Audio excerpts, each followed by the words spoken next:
بسم اللہ الرحمن الرحیم۔ آج میں آپ کو واقعہ سنانے جا رہا ہوں حضرت عمر کا اور ایک عیسائی جو ہے اس کا، کہ عیسائیوں کا پادری جو ہے وہ حضرت عمر رضی اللہ تعالیٰ عنہ کو کب ملا، کیسے ملا اور کہاں ملا، اور حضرت عمر رضی اللہ تعالیٰ عنہ کی ایک لکھا ہوا جو رکا تھا وہ اس عیسائی پادری کے پاس کیسے موجود تھا۔ تو حضرت عمر رضی اللہ تعالیٰ عنہ جب بیت المقدس میں داخل ہوئے، اور یہ فتح کا موقع تھا جب بیت المقدس کو فتح کرنے کے لیے حضرت عمر آئے تھے، تو حضرت عمر فاروق رضی اللہ تعالیٰ عنہ کو جو عیسائی ہیں انہوں نے چابیاں دے دیں، آپ کے سپرد کر دیں بیت المقدس کی چابیاں، حضرت عمر رضی اللہ تعالیٰ عنہ کے سپرد ہو گئیں۔ تو ہزاروں کا مجمع تھا اور وہاں پر کچھ مسلمان بھی موجود تھے، انہوں نے سجدہ شکرانہ ادا کیا، مجمع کے اندر بیٹھ کے باتیں ہونے لگیں۔ تو حضرت عمر رضی اللہ تعالیٰ عنہ نے عیسائیوں سے مسائل پوچھے، ان کے حالات دریافت کیے، تو وہاں پر مسلمان بھی کچھ موجود تھے۔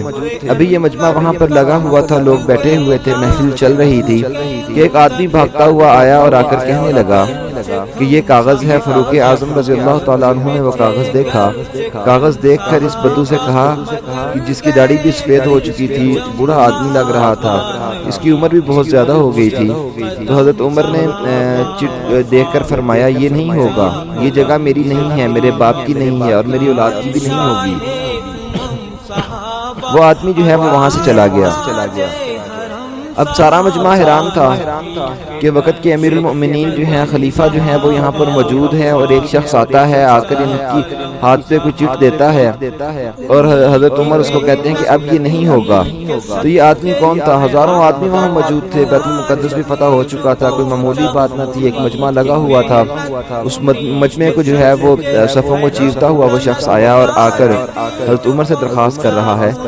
تو سارے دیکھنے والے حیران تھے، پریشان تھے کہ اس میں ایسا کیا لکھا ہوا تھا جس پر امیر المؤمنین جو ہیں وہ انکار کر گئے ہیں۔ تو حضرت عمر فاروق رضی اللہ تعالیٰ عنہ جب باہر نکلے تو بیت المقدس کی دیوار کے ساتھ کھڑے تھے، بہت لمبی دیوار ہے۔ حضرت فاروق اعظم رضی اللہ تعالیٰ عنہ کھڑے ہیں۔ مسلمانوں نے کہا کہ امیر المؤمنین باقی تو سب باتیں بعد میں پوچھیں گے، پہلے ایک بات کا جواب تو دو کہ وہ بڑا آدمی کون تھا جس کے ہاتھ میں ایک پرچی تھی اور آپ کے پاس آ کر کہنے لگا کہ امیر المؤمنین یہ پرچی ہے اور آپ کے ہاتھ کی لکھی ہوئی ہے، یہ آپ کے دستخط بھی ہیں، تو یہ آپ کے دستخط والی تحریر جو ہے یہ اس شخص کے پاس کیسے گئی اور وہ شخص کون تھا؟ تو حضرت فاروق اعظم رضی اللہ تعالیٰ عنہ نے کہا کہ مسلمانوں کیا پوچھتے ہو؟ جب فاروق اعظم رضی اللہ تعالیٰ عنہ نے بات سنانی شروع کی تو مسلمان جو ہے وہاں پر جو موجود تھے وہ متوجہ ہو گئے اور دھیان سے بات کو سننے لگے۔ تو حضرت عمر رضی اللہ تعالیٰ عنہ نے فرمایا کہ ایک وقت تھا جب میری عمر جو ہے وہ 14 سال تھی، اور میں اپنے باپ کے ساتھ یہاں بکریاں چرانے آیا کرتا تھا اس جگہ پر۔ تو بیت المقدس کی سرزمین میں بکریاں چرایا کرتا تھا، میرے والد جو ہیں مجھے یہاں چھوڑ کر خود چلے جایا کرتے تھے۔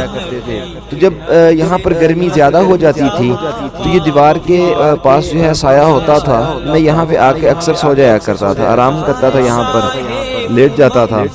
اسی دیوار کے پاس میں ایک دن سویا ہوا تھا کہ میں نے دیکھا کہ ایک آدمی میری پنڈلی سے کپڑا ہٹا رہا ہے۔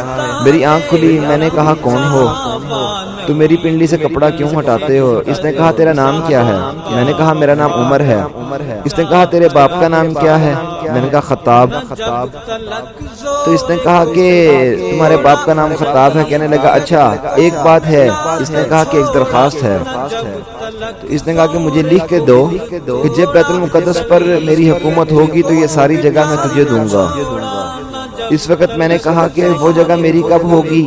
میں تو یہاں بکریاں چرانے آتا ہوں، میرا تو یہاں اختیار کوئی نہیں ہے۔ اس نے کہا کہ تم مجھے لکھ دو کہ میں یہ جگہ تجھے دوں گا۔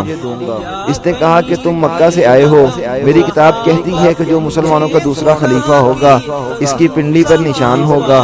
میں نے دیکھا کہ انجیل اس کے ہاتھ میں تھی، وہ انجیل کو دیکھتا تھا اور میری طرف دیکھتا تھا، میری پنڈلی کو دیکھتا تھا، میرے چہرے کو دیکھتا تھا اور میرے باپ کے نام کو جانتا بھی تھا۔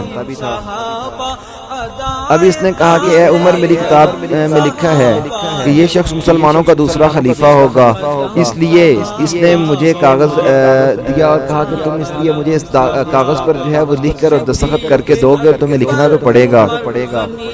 تو حضرت عمر کہتے ہیں کہ میں نے بس جان چھڑانے کے لیے جو ہے نا اسے لکھ کر دے دیا، تو مجھے کیا پتا تھا کہ آنے والے وقت کے اندر کیا ہوگا، حالات کیسے بدلیں گے، کہ کملی والا آئے گا، دو جہان کا والی آئے گا، مدینہ کا تاجدار آئے گا، میں بھی اسلام کی روشنی سے جو ہے وہ فائدہ حاصل کروں گا، میں بھی اسلام میں داخل ہوں گا، اور پھر کیا پتا تھا کہ وقت کے حالات ایسے بدلیں گے۔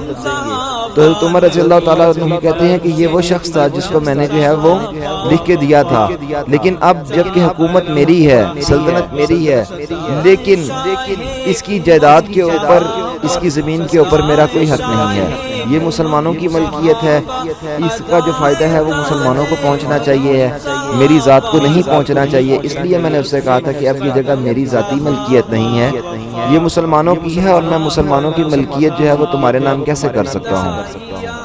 تو یہ آج کا واقعہ تھا جو حضرت عمر رضی اللہ تعالیٰ عنہ جو ہیں ان کو عیسائی ملا تھا، اور عیسائیوں کی کتاب میں جو موجود تھا، تو وہ عیسائی جو تھے وہ اپنی انجیل کے اوپر جو ہے وہ اس طرح سے مضبوط اور پکے تھے کہ ان کو یقین تھا کہ جو ہماری کتاب کے اندر موجود ہے ویسا ضرور ہوگا۔